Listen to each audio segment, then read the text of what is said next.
आज 30 ऑक्टोबर रोजी सांगली जिल्ह्यामध्ये 5 ते 6 ठिकाणी रस्ता रोकोचं आयोजन केलं होतं आणि आज वसगडी नांदरे या परिसरामध्ये आम्ही रस्ता रोको केला आणि पोलीस बळाचा वापर करून आम्हाला ताब्यात घेऊन ग्रामीण पोलीस स्टेशनमध्ये आणलेलं आहे। तर आमची मागणी आहे की उसाला 35 रुपये भाव मिळालाच पाहिजे। आज मजुरीचे भाव वाढलेत, खताचे भाव वाढलेत, डिझेल पेट्रोल वाढलं आहे, शेतकऱ्याला लागणाऱ्या सर्व वस्तूंची इतकी महागाई वाढलेली आहे तर शेती व्यवसाय हा परवडत नाही असं झाला आहे आणि 35 रुपये भाव हा मिळालाच पाहिजे।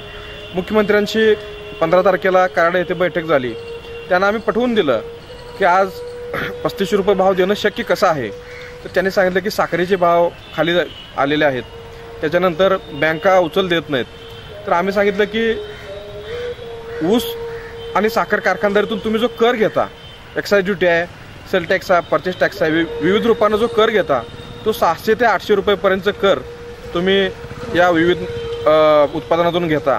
तेवढा कर जरी थांबवला, जसं पूरग्रस्तांना किंवा दुष्काळग्रस्तांना मदत केली जाते तशी साखरधंदा अडचणीत आहे म्हणून 1-2 वर्ष जरी शासनानं, राज्य शासनानं, केंद्र शासनानं कर जरी घेतले नाहीत तरी आम्हाला लगेच हा इतका दर देणं शक्य आहे।